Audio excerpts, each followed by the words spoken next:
আপনি কি ওয়ারেন বাফেটের এই স্ট্র্যাটেজিটা জানেন?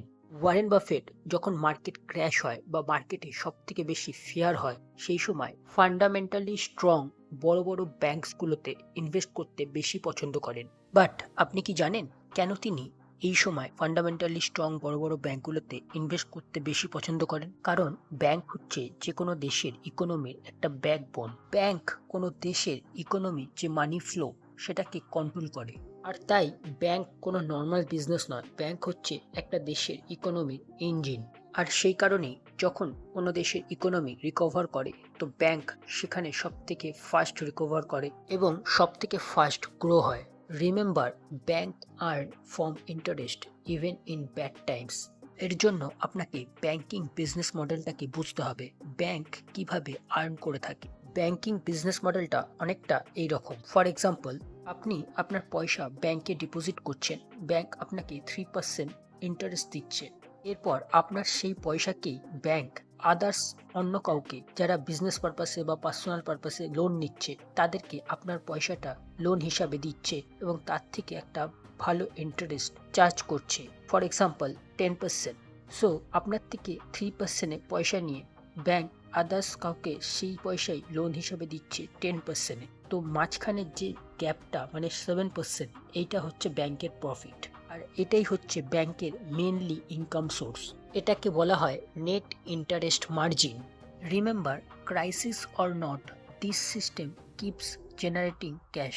মনে রাখবেন, বড় যে ব্যাংকগুলো আছে যাদের ফান্ডামেন্টাল স্ট্রং আছে, এই ধরনের ব্যাংকগুলো ফেল হওয়ার চান্স ভীষণভাবে কম, খুব রেয়ার। আর তার একটা বড় কারণ হচ্ছে গভর্নমেন্টের সাপোর্ট। গভর্নমেন্ট এই ধরনের বড় ব্যাংকগুলোকে সবসময় প্রোটেক্ট করার চেষ্টা করে, বাঁচানোর চেষ্টা করে। তার কারণ হচ্ছে এই ধরনের বড় ব্যাংকগুলো যদি কোনো কারণে ফেল হয়ে যায়, তাহলে এটা কোনো একটা ব্যাংকের ফেল হওয়া নয়, এটা একটা সিস্টেমের ফেল হয়ে যাওয়া। তার কারণ ব্যাংকের ওপর মানুষের ভরসা অনেকটাই বেশি। মানুষ তার ম্যাক্সিমাম পয়সা ব্যাংকে রাখতেই বেশি পছন্দ করেন, বিশেষ করে ইন্ডিয়াতে। আবার ঠিক যাদের লোনের প্রয়োজন হয় পার্সোনাল পারপাসে বা বিজনেস পারপাসে, তারা কিন্তু ব্যাংক থেকে লোন নিতেই বেশি পছন্দ করেন। তার কারণ ব্যাংক থেকে লোন নিলে ইন্টারেস্ট রেট অনেক কম হয় compare to others NBFC.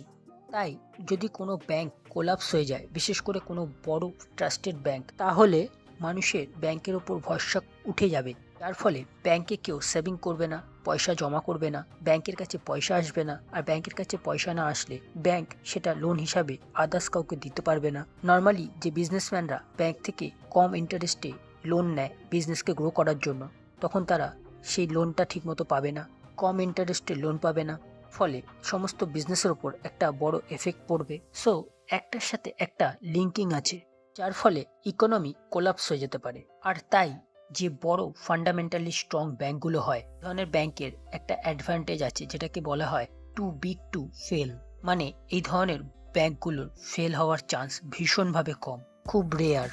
Real example, 2008-এর যে ফাইন্যান্সিয়াল ক্রাইসিস হয়েছিল, তখন সেই সময়কার যে ইউএসএ মেজর ব্যাংকগুলো ছিল, তাদেরকে কিন্তু ইউএস গভর্নমেন্ট সেই সময় রেস্কিউ করেছিল, ফাইন্যান্সিয়াল ক্রাইসিস থেকে ফেল হওয়া থেকে বাঁচিয়েছিল।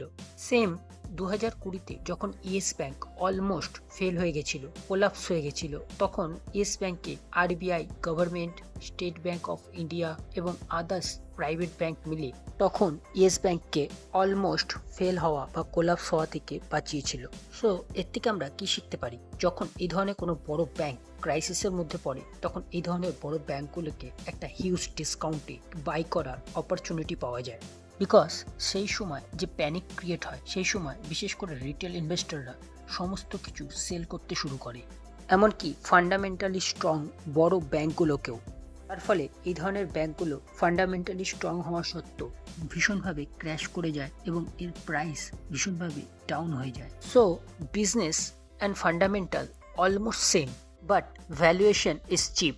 আর ঠিক এই সময়টাই স্মার্ট মানি বা প্রফেশনাল ইনভেস্টররা এই ধরনের কোয়ালিটি বড় ব্যাংকগুলোকে বাই করতে শুরু করে, ইনভেস্ট করতে শুরু করে। রিয়েল এক্সাম্পল, 2008-এর ফাইন্যান্সিয়াল ক্রাইসিসের সময় যখন গোল্ডম্যান সার্চ এরকম প্রবলেমের মধ্যে পড়েছিল, এরকম ক্রাইসিসের মধ্যে পড়েছিল, তখন ওয়ারেন বাফেট তাতে $5 বিলিয়ন সেই সময় ইনভেস্ট করেছিল। এবং যার থেকে Warren Buffett almost $4 billion profit করেছিল within a few years. Another example, bank of America. 2011-তে যখন ব্যাংক অফ আমেরিকা ক্রাইসিসের মধ্যে পড়েছিল, তখনও ওয়ারেন বাফেট তাতে $5 বিলিয়ন ইনভেস্ট করেছিল। আর সেই $5 বিলিয়ন দিয়ে উনি নেক্সট 7 বছরের মধ্যে $20 বিলিয়ন বানিয়ে নিয়েছিল, মানে 4x রিটার্ন। সো এটাকে আমরা রিয়েল লাইফে কিভাবে অ্যাপ্লাই করতে পারি? নেক্সট টাইম যখন মার্কেট ক্র্যাশ হবে, মার্কেটে প্যানিক হবে, সেই সময় প্যানিক না করে ফান্ডামেন্টালি স্ট্রং ব্যাংককে ফাইন্ড করার চেষ্টা করুন, যাদের কাছে হাই ক্যাপিটাল আছে এবং যেই ব্যাংকগুলো ট্রাস্টেড ব্যাংক, যাদের পাস্ট ট্র্যাক রেকর্ড ভালো আছে, যারা পাস্টে এই ধরনের ক্রাইসিসকে ফেস করার পরেও কন্টিনিউ গ্রো করে গেছে।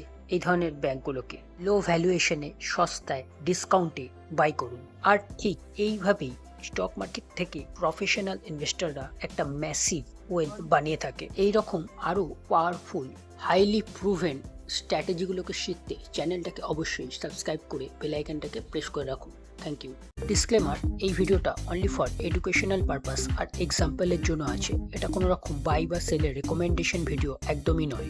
স্টক মার্কেটে কোনো রকম ইনভেস্ট করার আগে বা বাই বা সেল করার আগে আপনি আপনার ফাইন্যান্সিয়াল অ্যাডভাইসারের সাথে অবশ্যই পরামর্শ করে নেবেন। Thank you.